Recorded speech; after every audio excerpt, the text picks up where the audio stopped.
Here's a question that involves a bit of insight and a nice application of some good physics. Freddy Frog drops vertically from a tree onto a horizontally moving skateboard. The skateboard slows.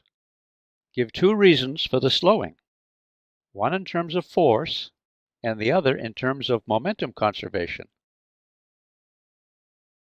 In terms of force, we have to ask what force acts on Freddy after dropping and making contact with a skateboard.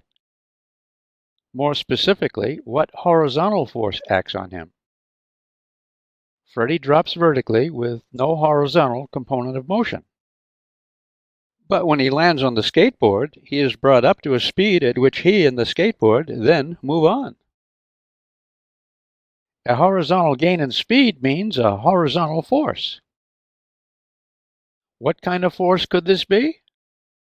Did you say friction? Do you mean friction between Freddy's feet and the surface of the skateboard? I hope so. If there were no friction, say in dropping onto a perfectly slippery board, Freddy wouldn't be able to stay on the board and ride with it. Without friction, he'd slip off the board upon contact. So the force on Freddy's feet must be a friction force. Agree? But we're talking about the friction force that carries Freddy to the right.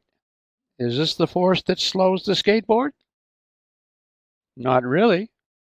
But what does Newton's third law say about forces? That they act in pairs? And by action-reaction, the force of the board on Freddy to the right has an equal and opposite force by Freddy on the board to the left? Yes. Freddy exerts a force on the board to the left. That's minus F to show the direction to the left. This reaction force is what slows the skateboard. So I erase the vector that represents the force on Freddy.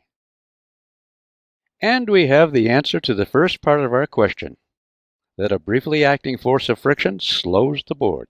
Yum. Now let's answer the question about slowing in terms of momentum conservation. Since no external force acts in the horizontal direction of our Freddy and skateboard system, can we say that momentum of the board before Freddy lands on it must be the same amount of momentum after the skateboard catches Freddy? I hope you said yes to this question. Because with no external force acting on the Freddy skateboard system, momentum before Freddy lands is equal to momentum after with Freddy. Since the mass with Freddy is greater, the same momentum means the velocity must decrease. The skateboard has to slow down if it carries Freddy. So we've solved the second part of our question. One of the yum things about physics is the variety of ways to answer questions and solve problems. Let's put some numbers in Freddy and the skateboard. Suppose both the skateboard and Freddy have masses of 1 kilogram. Let's keep the numbers simple so the concepts are clear. Suppose also that the initial speed of the skateboard is 1 meter per second. Again, simple numbers. Then the momentum before Freddy's drop is 1 kilogram, 1 meter per second, is 1 kilogram meter second. After Freddy's drop, it's still 1 kilogram meter second. Question: how fast must twice the mass move for the same momentum of 1 kilogram meter second? I think you can see the board with Freddy moves at half speed, 1/2 meter per second. Yum physics? I want to leave you with a question. Suppose the situation is the same, but Freddy's mass is 2 kilograms. What is the speed of the skateboard when Freddy lands on it and takes a ride? Until next time, good energy.